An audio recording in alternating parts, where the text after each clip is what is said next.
have your attention, we'll get underway. Thanks again, everyone, for being with us here at Next Fine Hallmark University Law School. I'm Mike Gousha. As you know, this is On the Issues. This is our series of continuing conversations with news and policymakers, people who are doing interesting work in this region and beyond. Today we are joined by retired General James Jones.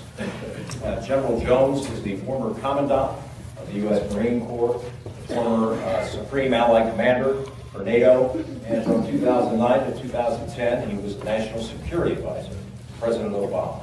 Won't you please give him a warm welcome to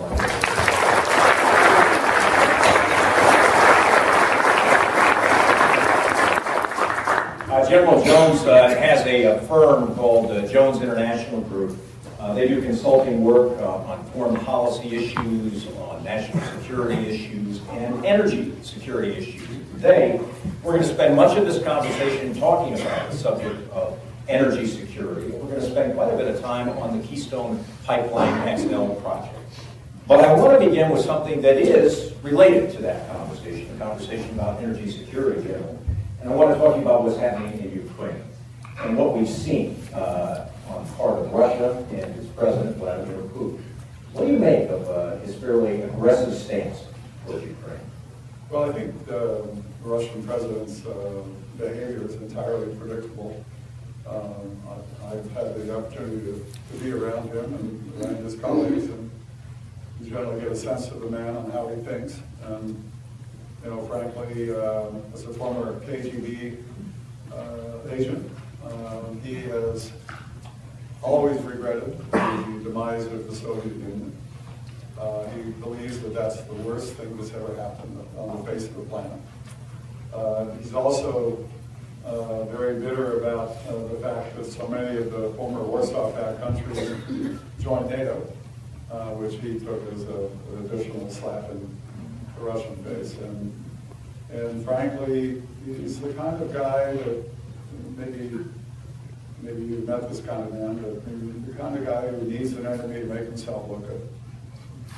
And you know, he just needs to have somebody that he can demonize. And there's no better target in his mind than the United States. That's the way he is, that's who he is, and you shouldn't be surprised by how he thinks. What do you think is the end game here for him? I saw the Prime Minister of Ukraine was on the press yesterday and said that he believes that Putin dreams of restoring the Soviet Union. Do you think that's far-fetched? No, I think he'd like to. I think even he realizes that that's probably out of the question. I mean, I was in Warsaw, Poland 10 days ago, and I guarantee you the Poles have no intention of rejoining the Russian orbit.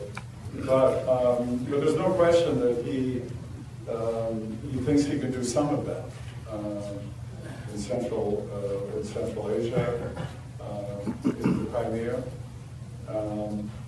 And, you know, he may be agitating things in the Ukraine just so we can have a fallback position and show that he's a good guy. So, okay, we'll put that off to later. Because I guarantee you, I mean, he doesn't want to take on the Ukraine's economic difficulties and everything else that goes with it. Because Russia can't afford it, to be honest with you. But so this is a cat and mouse game with him. He's very transactional in how he thinks, and he's very strategic in how he thinks. You can bet that the Crimea thing didn't just come up the day after the Olympics. You know, because my answer, you know, he's a strategic thinker. He's got his ways of looking at the world, and he's got his ways of figuring out what he can do to at least restore some of the lost luster of Russia as a superpower, which it isn't, by the way, except for nuclear weapons. But that's a second-rate economy, and it's certainly downhill in terms of democracy. So, Vice President Biden is in Kiev today for meetings. We've also implemented some sanctions against Russia. Is this enough to change his behavior, or trying to show that we're in support of Ukraine and the sanctions that we've undertaken? You know, I mean, to me, it's really interesting just how quickly and how far how much the world has changed in the last 15 or 20 years. In the 20th century, if Russia had done this, NATO would be conducting military exercises, we'd be moving troops all over Europe, we'd be dusting off the triad, nuclear submarines would be patrolling the coast, and the bombers would be, practicing regulars and all that. It's really interesting to me that really the primary response so far has been mostly about economic issues. And that's not a bad thing, because that really is one of Russia's and Putin's vulnerable points. Energy has an awful lot to do with the potential of our international response to the Russian start, the Russian Federation, and under Mr. Putin's leadership. Europe is overly dependent on Russian energy, and a strategic response that I think the United States could lead, if it wanted to, internationally, is to form a long-term economic policy that reduces European dependence on Russian energy. The tit for tat, back and forth, we're going to call that RT, we'll call that free, we're not going to give you visas. That's all, soft mark. But the strategic aspect of what we could do is very important. In a very, very unusual way, the whole thing of the Keystone Pipeline ties into that, because Mr. Putin calculated that he made a serious mistake in Syria by not responding more aggressively. And he's going to keep pushing until we do something that says, oh, that hurts, and then he'll stop. That's what it's going to take. But to do nothing and to be wishy-washy and to take it to the United Nations and talk about it and do very little is not the way to deal with the Russian president, this particular Russian president. I want to follow up on what you just said, but to the audience in this room, one more question about Europe's dependence on Russian natural gas and oil. Describe for people here just how dependent these nations are. Well, the average is for Europe is about 30%. Some higher, some lower, but it's not insignificant.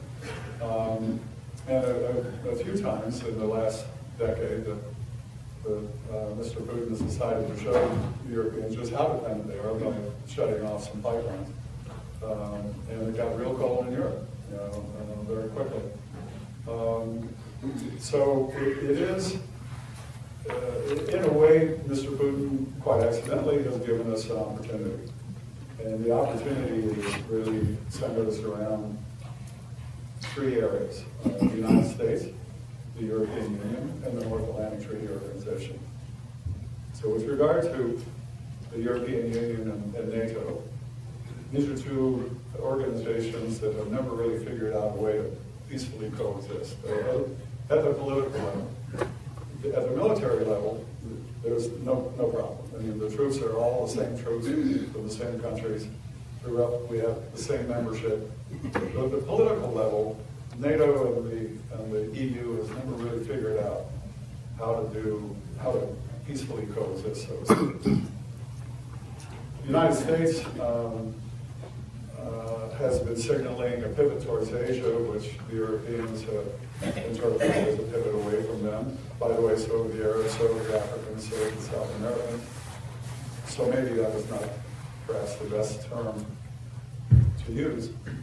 But this crisis, if it doesn't bring NATO and the EU together and us as part of the transatlantic community, and the Canadians, I might add, as a NATO country, then I don't know what it's going to take, because this is serious.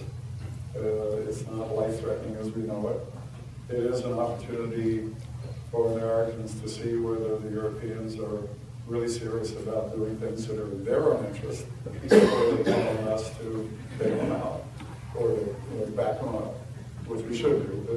But this is a moment in time where you can really realign some of the priorities. European funding for the North Atlantic Treaty Organization is woefully unacceptable. Somewhere on the average of about 1.3% of each country's GDP, and there are 28 countries in NATO now.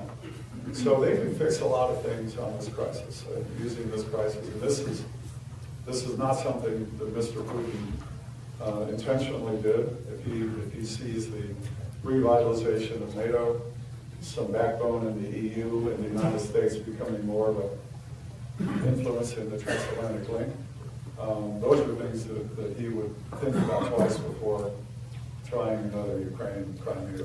Let me continue down this path.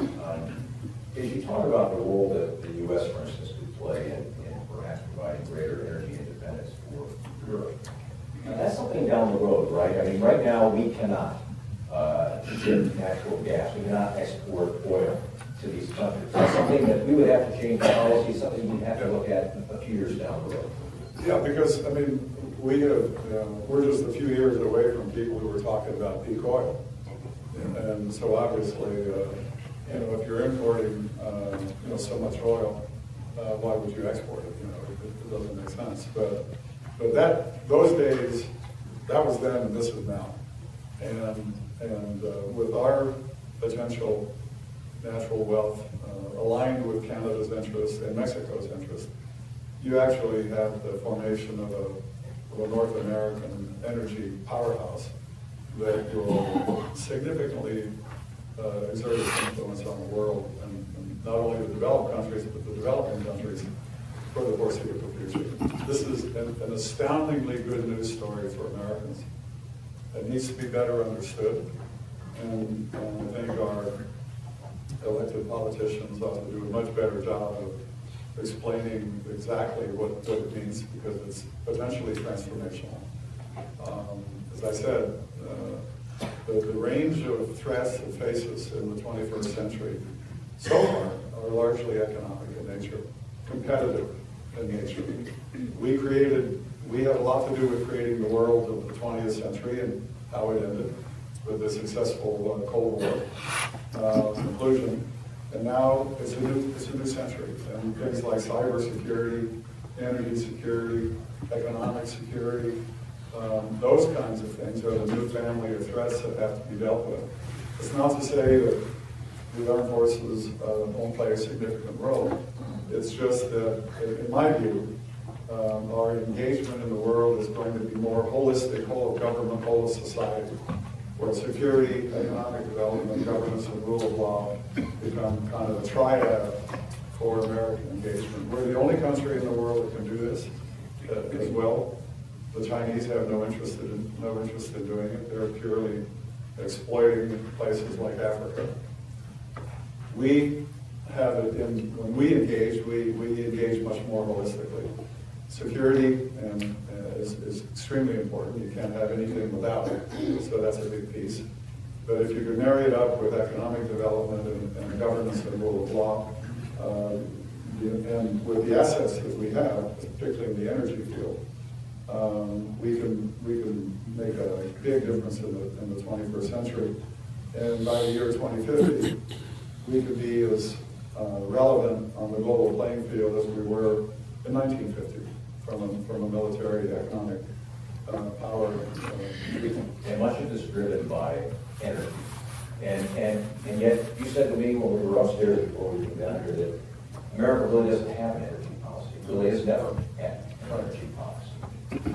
Well, I first started paying attention to energy. I remember the year, it was 1973. I was a captain in the Marine Corps, and I was living up in Washington, D.C., and I had to get down to the Amphibious Warfare School at Quantico, which is roughly, 35-mile drive. And a little red Volkswagen Beetle that I could barely afford. I don't see you in a little Volkswagen Beetle. I was certainly thinner then. But I remember getting up at 5 o'clock, 4 o'clock in the morning to drive to a gas station and queue up to get 5 gallons of gas. And I remember listening to my little squawky AM radio, listening to the president then say, never again will be dependent on foreign oil. And no administration, no Republican, no Democratic administration, has ever comprehensively addressed the issue of energy. And where we are now, and the good news period that we're entering into, has more to do with private sector technology and innovation and just good old American know-how than any comprehensive strategic thinking that has gone into energy. And it's happened very quickly. It's a wonderful opportunity for our country. And I think we should make sure that as citizens that we communicate the desire that this be done very well to our elected representatives. Now, the obvious question is, well, we have a Department of Energy. And the answer to that is yes, we do. And we have a Secretary of Energy, and actually we have a good Secretary of Energy, and a good deputy. But the mission of the Department of Energy in the United States is nuclear energy. That's what it was created for. That's what it's always done. No president has ever designated the Secretary of Energy to be the Secretary of all of energy, from wind to coal and everything in between. And that's really what's missing, because energy in the United States government is spread out over 14 or 15 different major agencies. That has spawned over 30 oversight committees and subcommittees on Capitol Hill. You cannot do strategic thinking with that kind of an organization. You just can't. As a matter of fact, and I said this publicly, and I know it to be true, the Environmental Protection Agency is responsible for more energy policy in this country than the Department of Energy. That's just a fact. We have to fix it. We can fix that. President can fix that. It seems to me that in the 2 years that I was in the White House, I came to the White House thinking about energy and how we're going to try to do something and convince people that energy is a security challenge. So energy security is real. It needs to be thought about, and we have a strategic plan for how we go into the future, both nationally and internationally. Cyber security is a security challenge.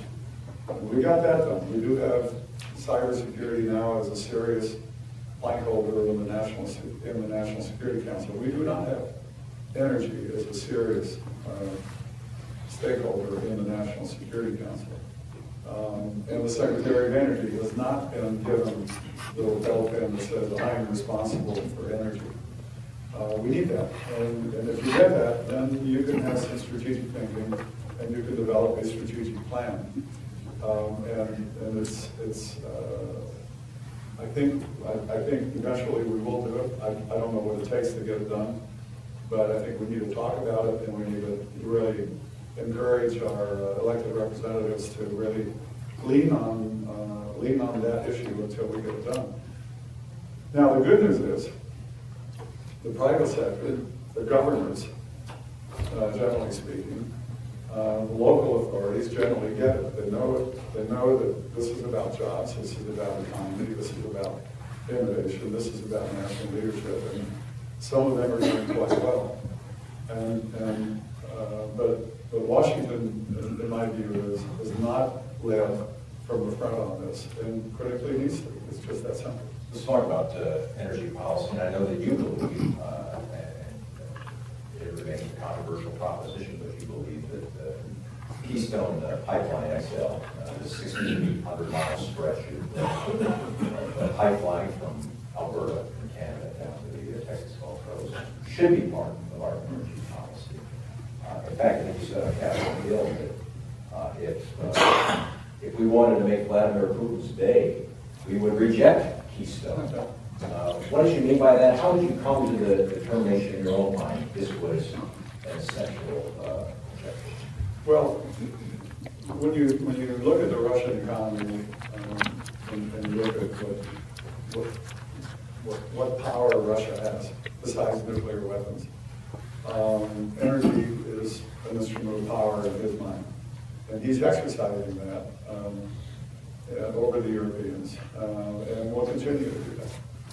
So if you're Vladimir Putin, the one thing you don't want to hear from his counterpart in Washington is that the U.S.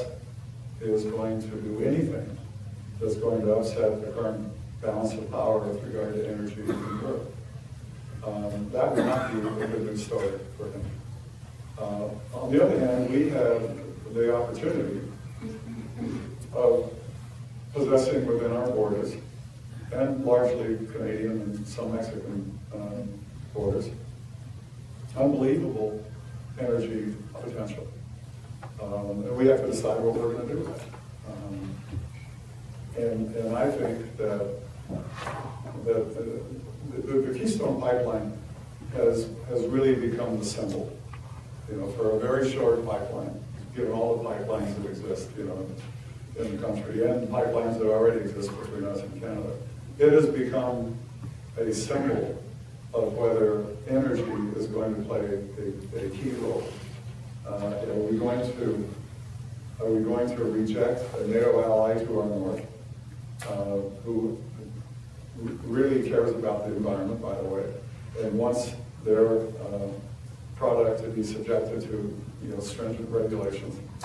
Or are we going to force them to build pipelines to the west and ship it to a country like China that has no regulations for the environment or anything else, no respect for it? So to me, it's a slam dunk question. Symbolically, if the pipeline isn't built, it will be interpreted as a walk away from a strategic decision that is in our interest, in our own interest.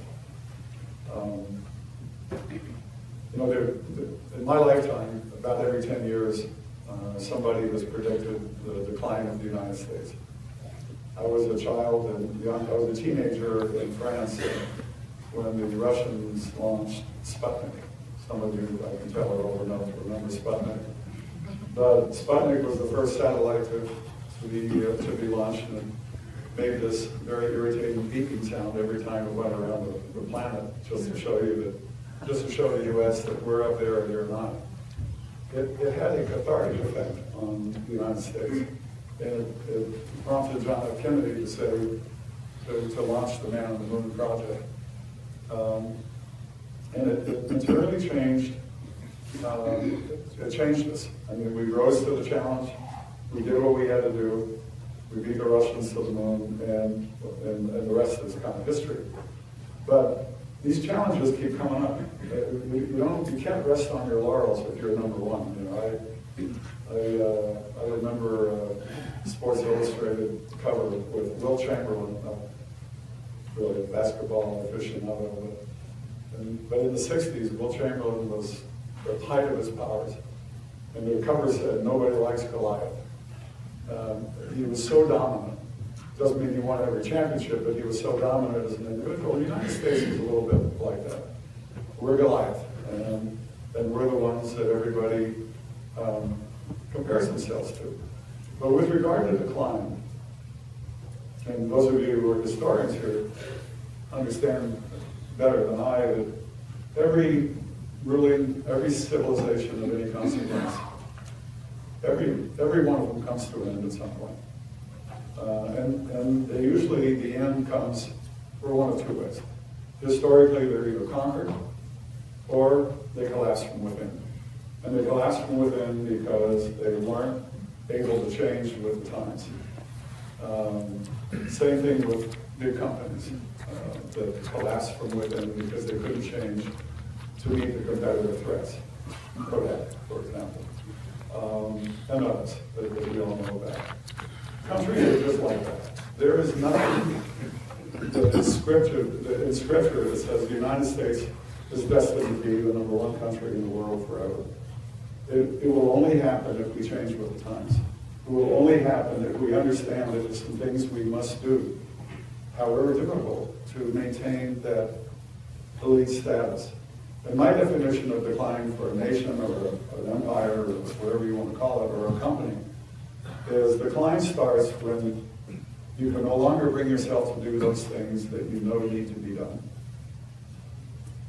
And when you look at the problems that we face with our debt and debt to wealth ratio in this country, to not tackle that issue is irresponsible. And it's irresponsible and almost immoral in terms of what we're going to give our children and our grandchildren and our grandchildren.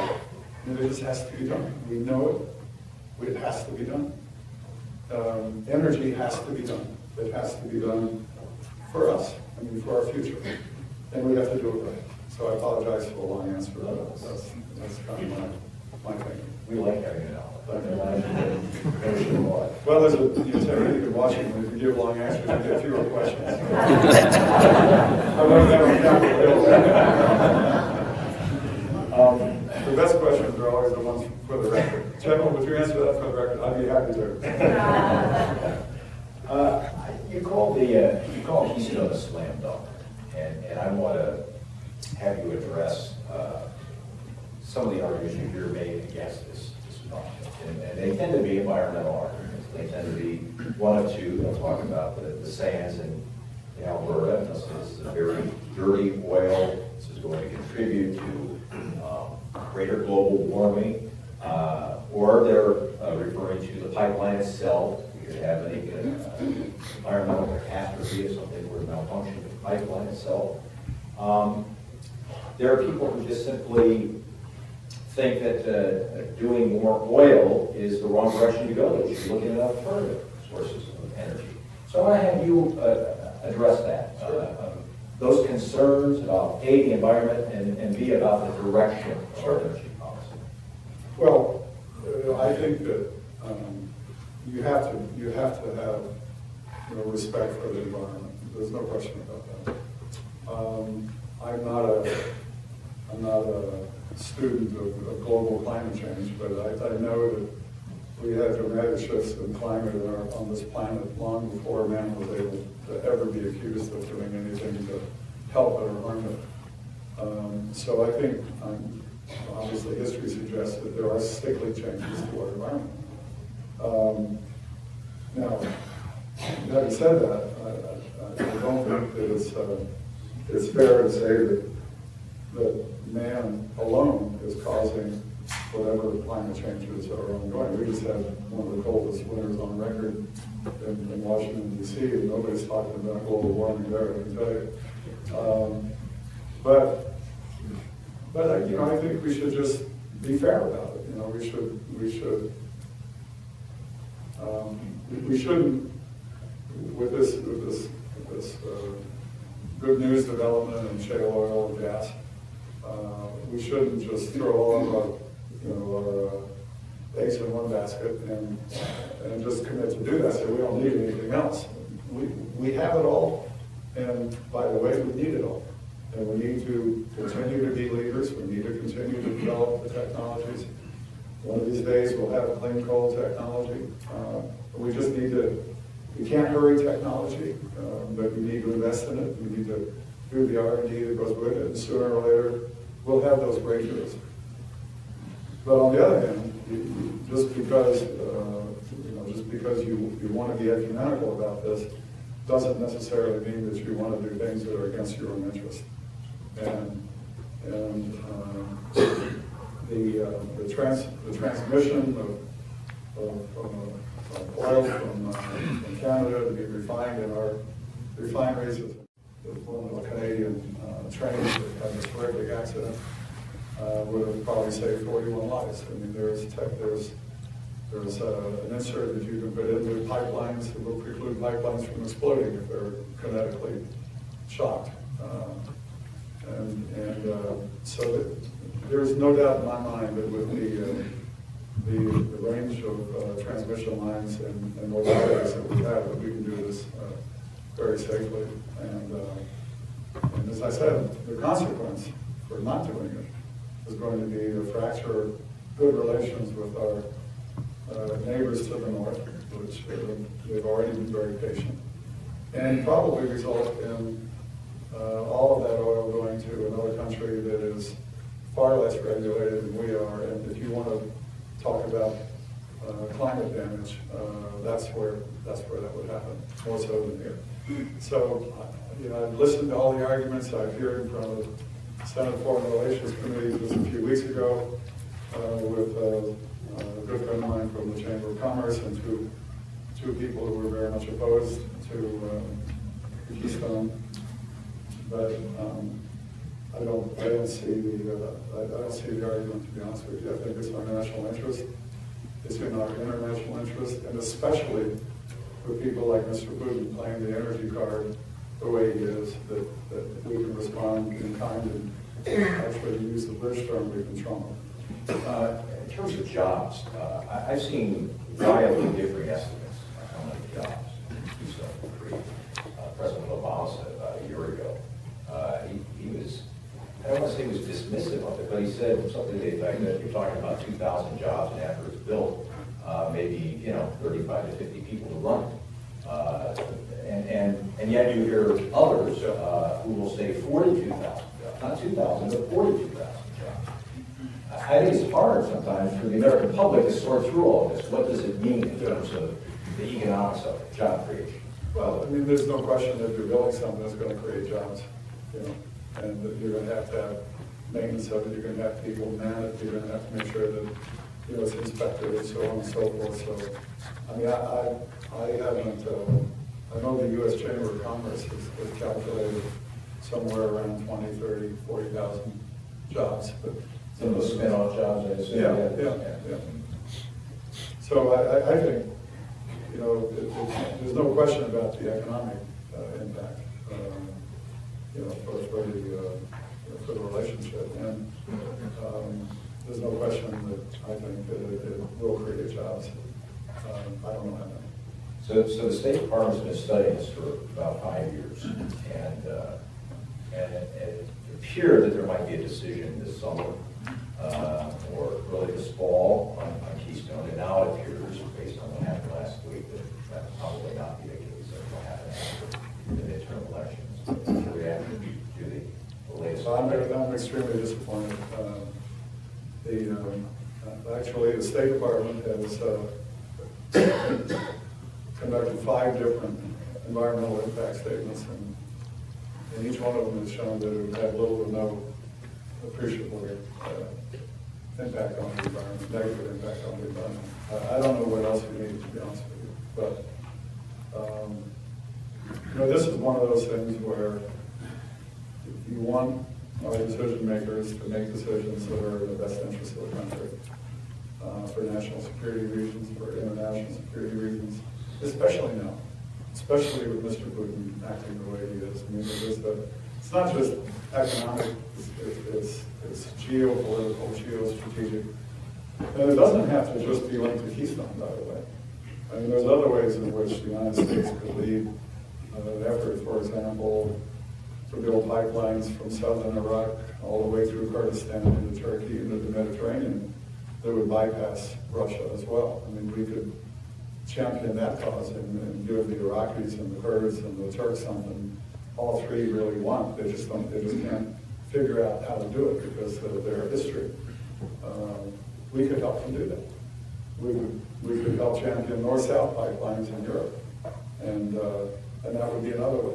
So there's any number of ways in addition to our own requirements and our own needs to adjust our policies, our laws, our export policies to do this, and to symbolically send the big message, I think Keystone's part of that message. You worked for President Obama closely for a couple of years. What's your gut tell you about what ultimately decided? I think ultimately, I would hope I'm not wrong, but ultimately, the President will do what's right for the national interest. I'm not a political person. I'm not, I mean, people think I'm a Democrat because I work for a Democratic president. Spending 40 years in the military, you get pretty much conditioned to, heightened respect for the commander-in-chief, whoever it is, whatever party. My interest in going back in government was purely to serve the country, not a partisan, not a political party. And the president and I when we talked about this in 2008, about this possibility, I told him that the only condition that I would put on it is that national security issues are not political issues. They are national security issues. Neither the Democrats nor the Republicans own national security. And if he was willing to go along with that, in terms of how we did our work in the National Security Council, that it would not be tainted by bipartisan policy, then I would be happy to serve. And by and large, in almost 2 years that I was there, I can give you chapter and verse that I thought the president lived up to what he said. And I'm hopeful that on this Keystone pipeline issue and on energy more broadly, the national security issue, that we will come around and do the right thing. You described earlier in the session your moment back in the 70s in your Volkswagen Beetle, where you were listening to a radio and trying to fill up your gas tank, but gas was a bit more challenging to come by. We're just going over the dollar. And that was for those of you who remember that was a real defining moment when you had to pay $1 to get a gallon of gas.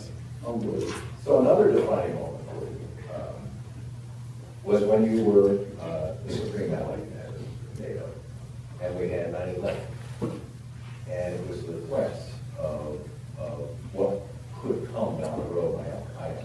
Energy-related threats. There was another defining moment. It was.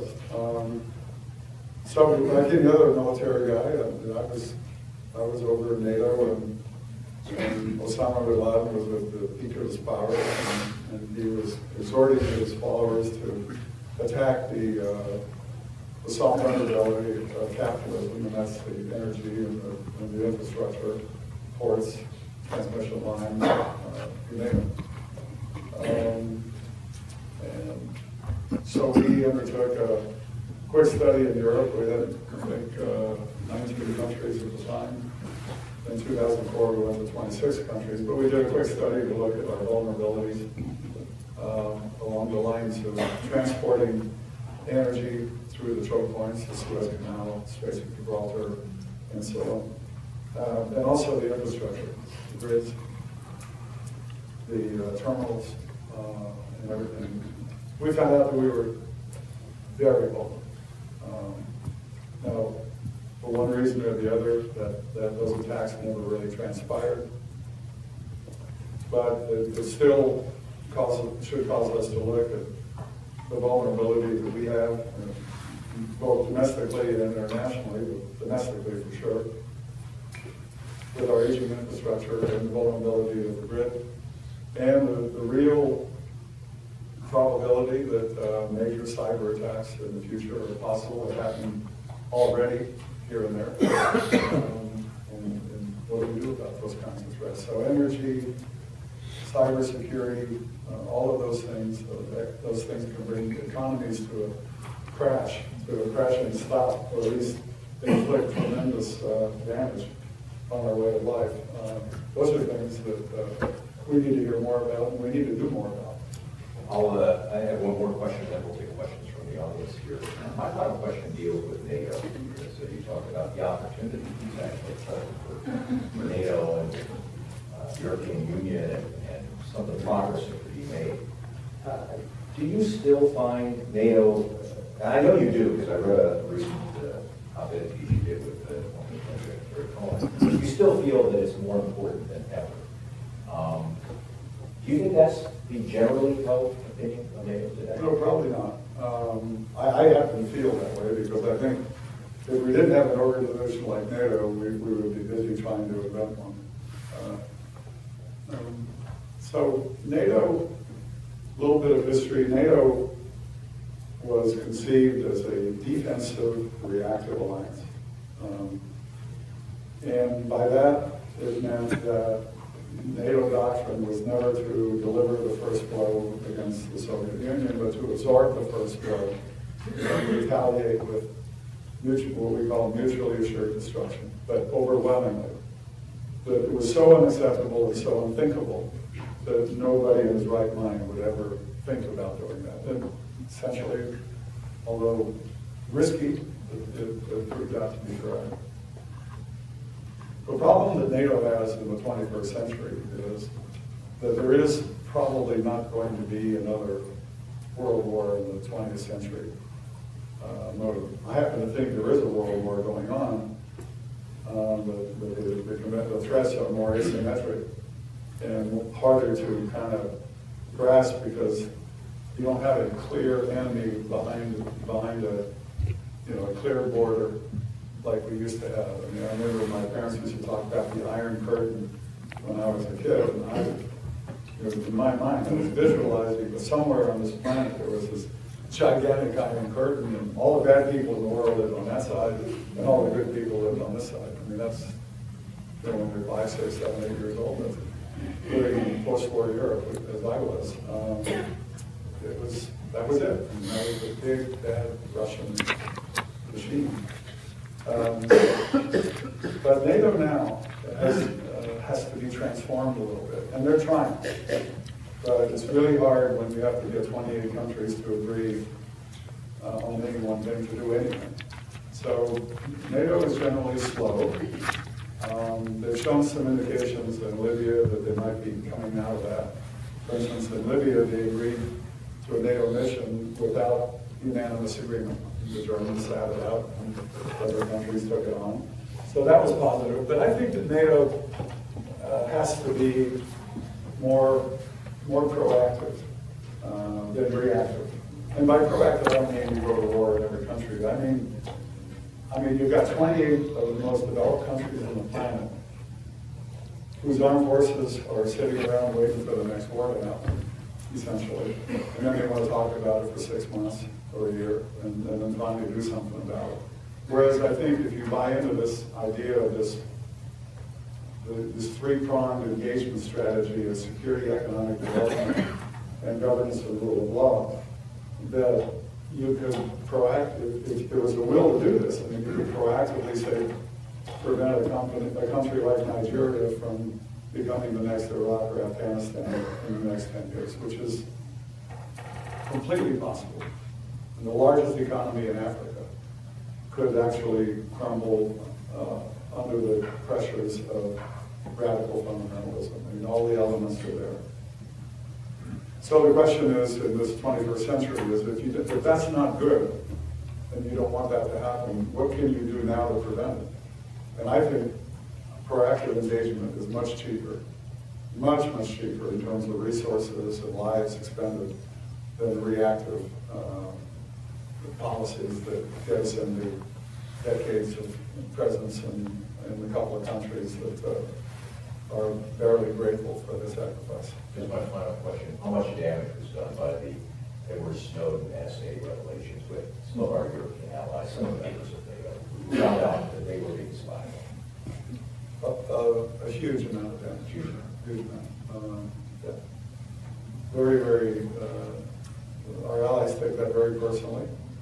There's a little bit hypocrisy there, because, name me one country that doesn't, try to get a leg up on another country, even if you're friends and allies.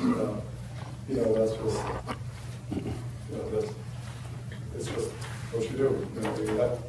But these revelations were very hurtful to our national security, and we'll learn from it. And if we were wrong in some areas, then we'll make our own corrections. I mean, this country has the best ability of any country in the world to self-correct.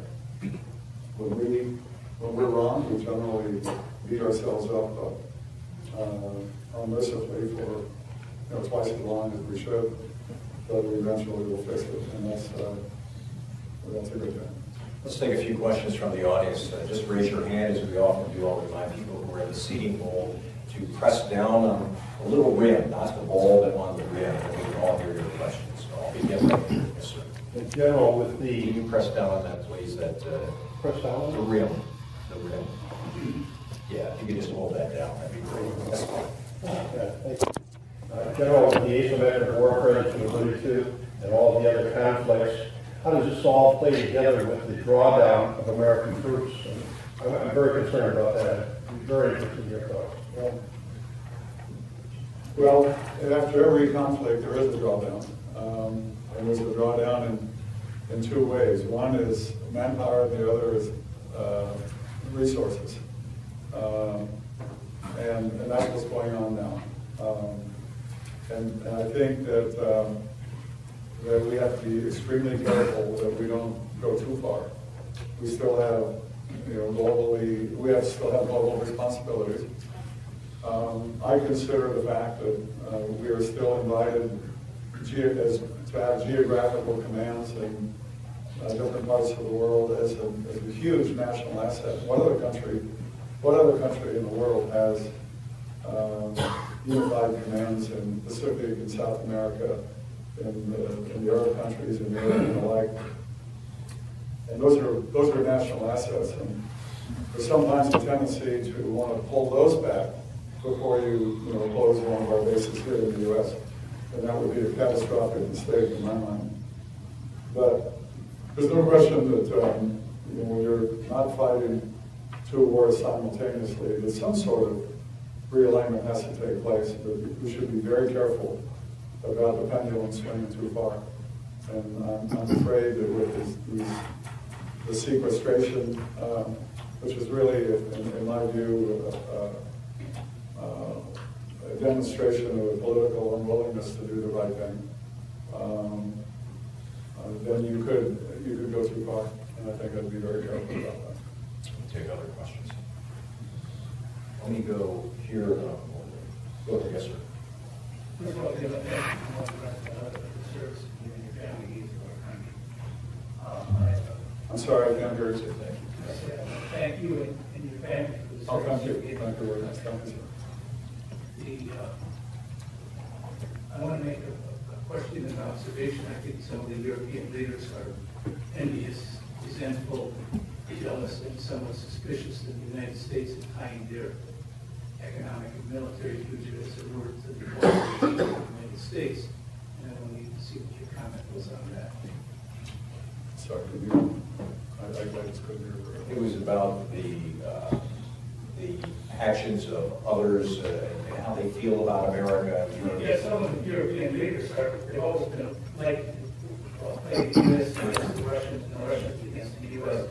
And for them who are smart enough or perhaps not smart enough to use us against the Russians for their benefit, and how anxious are they to tie themselves to their future to the United States? Well, I mean, it is really a defining moment for the Europeans. I mean, I was over in Prague just a few weeks ago, and I appeared on a panel with the former Polish president, the former president of Germany, and we were talking obviously about Russia and Europe and the EU, and I told them frankly, I said, look, this is an opportunity for you to show us what you're made out of. Nobody's asking you to go to war. I mean, we're not going to have a war over Crimea. But this is serious.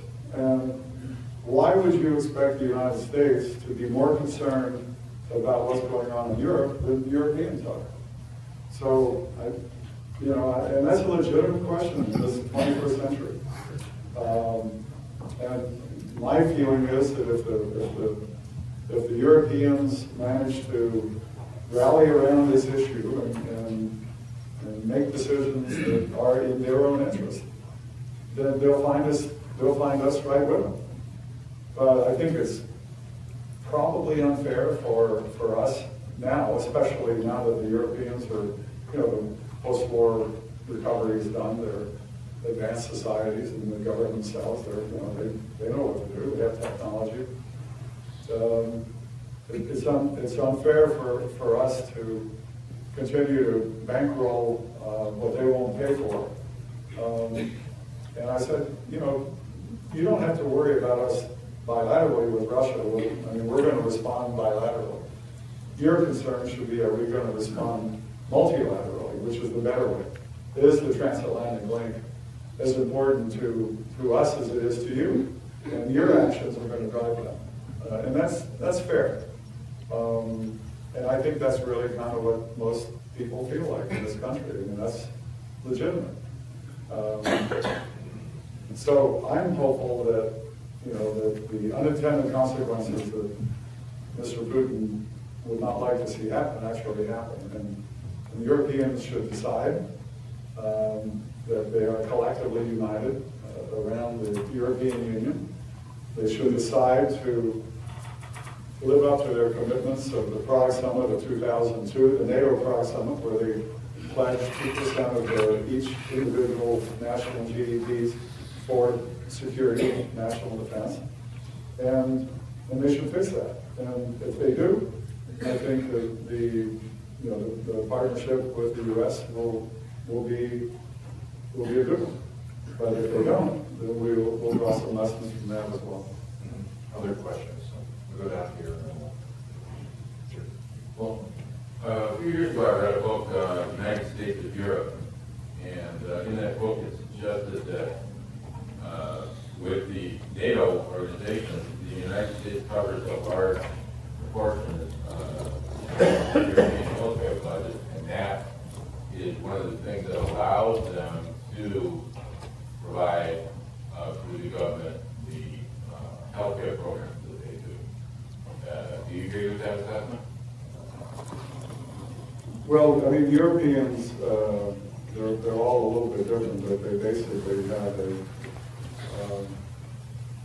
have a philosophy that the government, I'm thinking of the country I grew up in. I grew up in France and moved there when I was 2.5 and came home when I was about 17. So I'm used to kind of a socialized, womb-to-tomb governmental concept of how they run their country. But nobody at that time planned for massive immigration, illegal and otherwise. And France, for example, has been subjected to incredible amount of immigrations from Africa. And that has kind of distorted the whole system. I mean, the system is fine if you want to live under it, but as long as the borders are secure and you don't get undue strains on the. Somebody like Mr. Putin maybe to say hello, time to wake up, because the world has changed, but it hasn't really changed that much. One guy can make a difference. And by the way, there's a lot of criticism about the administration about a failed reset policy with Russia. Reset policy didn't fail. What happened was they changed president, and one man can make a difference in Russia.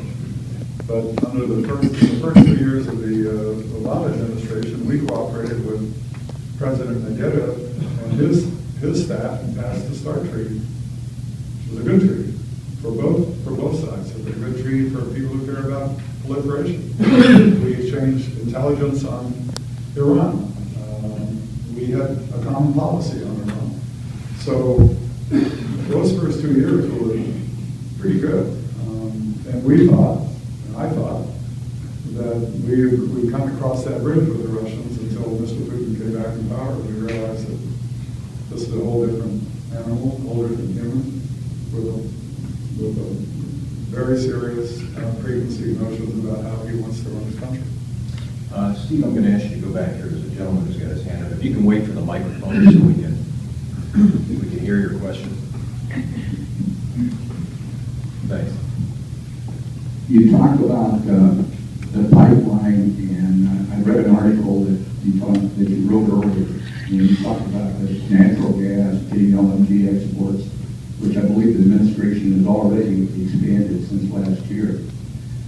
But my concern with this energy policy that we don't have is you talked about the pipeline that you wanted to build through Iraq over to Turkey. And originally, back in 2008, 2009, I believe, Putin went to Bulgaria and got the Bulgarian oil. Now there's oil in the Black Sea right off of Crimea.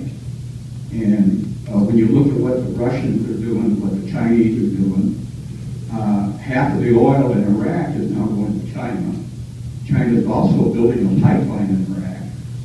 So, it looks like if we don't have a real good energy policy, how are we going to stay on top of this world situation that you talked about? And I believe one of the articles you wrote, you said if we don't approve the Keystone Pipeline, it would embolden Putin. That was the exact words you used. So to me, you talked about will, and you know, everything. You talked about Kennedy doing the Sputnik. Well, where is that emphasis to the president now to forget about some of these carbon initiatives that he worries about so much when he first got elected? Where is that will, Mr. President?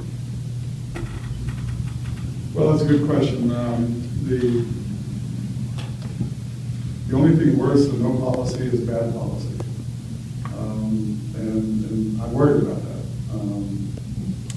And I think that this country's, you know, if the polls are right, I think that the last one was 65% of Americans who were polled believe that the pipeline should be built. And that's a pretty huge number. But, you know, I just don't know how we do it. I don't know how we achieve our potential on energy without some sort of strategic document, without an agency that is chartered to manage the entire energy portfolio in a way that when you come to the Situation Room in the White House, like we do so often with the Secretary of Defense and the Secretary of Treasury and the Secretary of State on global issues, the Energy Secretary ought to have a place at that table, and so should the Secretary of Commerce. And it's another way of saying that if you don't have a strategy, you really don't have much of anything. And you cannot afford to not have a comprehensive energy strategy that people can understand, businesses can plan on. And frankly, this is a way in which the public and the private sector can come together and do something that's good for the country and enhances our leadership position in the world. And we're suffering. I mean, we're losing market share, to use a business term, and influence. We've lost it in Europe. We've certainly lost it in the Arabian Gulf. And the reason we lost it is simply because, you know, for instance, in the Arab world, we lost it because of our initial reaction to the way President Mubarak was deposed in Egypt, and our overall reaction to the Arab Spring, where our friends and allies have kind of said, okay, now we know how you're going to react if it happens in our country. So thank you very much. And the second reason that we've lost clout in the Arab world is because of the rise of our potential in energy, which means that OPEC is less relevant. I mean, how many of you have ever read a newspaper in the last year where you read anything about the next meeting of OPEC ministers? How many of you care? That's, you know, I remember just 10 years ago, though, when OPEC ministers were meeting and everybody just hold on to the table and hope that the price for a barrel of oil wasn't going to go over $100. That's just an example of how it's changed. I mean, it's not to say that OPEC isn't relevant, it is. But we should be working with OPEC to formulate a broader, comprehensive international energy policy that benefits the haves and the have-nots and actually punishes and dissuades people like Mr. Putin. Well, since General Jones is a military man, we're going to wrap things up on time today.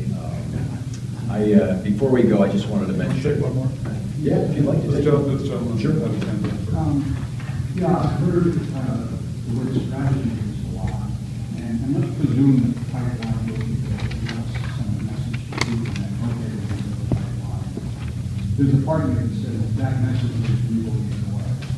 And the other part of me believes that the future of this world is not in oil because we can't continue to rely on petrochemicals and petrodictators and petroleum.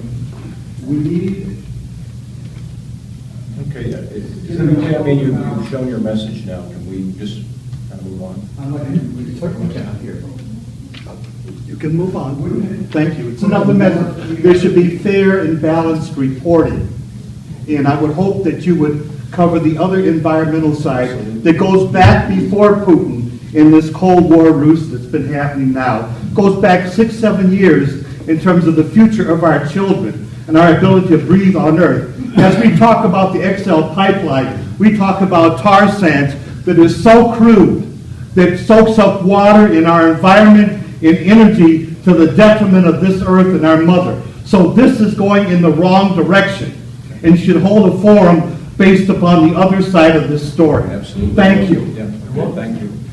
With that gentleman's thoughts in mind, wouldn't it put more fear, Putin, President Putin, if we were to say, okay, we're building a pipeline, but that's where our investment, our major investments in oil and petroleum and coal and carbon and we're going to have another space race, but it's going to be an energy race and alternatives to oil.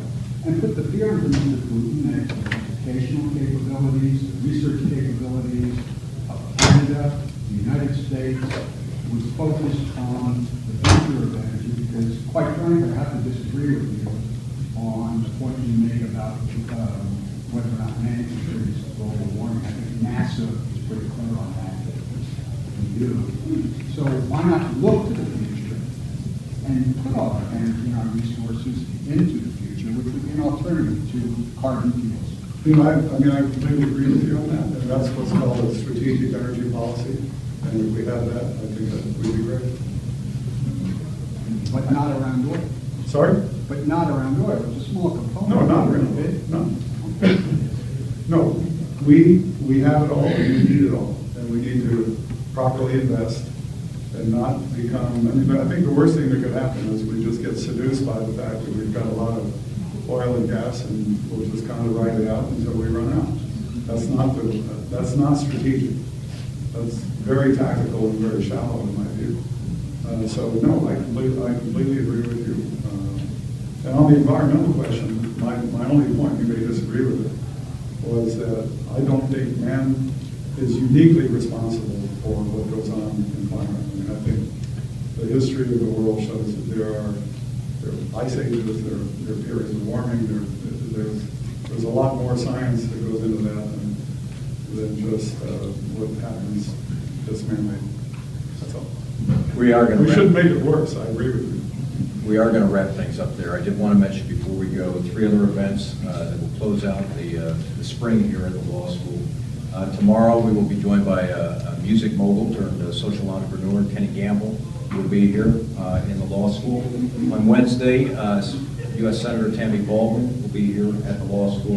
And on May 15th, we'll be holding a day-long conference on the subject of political polarization in southeast Wisconsin. There's been some fascinating new data crunching going on by Craig Gilbert, the Washington Bureau Chief for the Milwaukee Journal-Sentinel, who's been a fellow here at the law school for the last 6 months. He's been working closely with Charles Franklin. They have some fascinating numbers to share, and we'll talk about the policy implications and the implications for political engagement that come with our growing polarization. So having said that, I'd like to thank all of you in the room for your time, your opinions, all of the opinions in the room. And I'd most of all like to thank General James Jones for coming to Marquette Law School.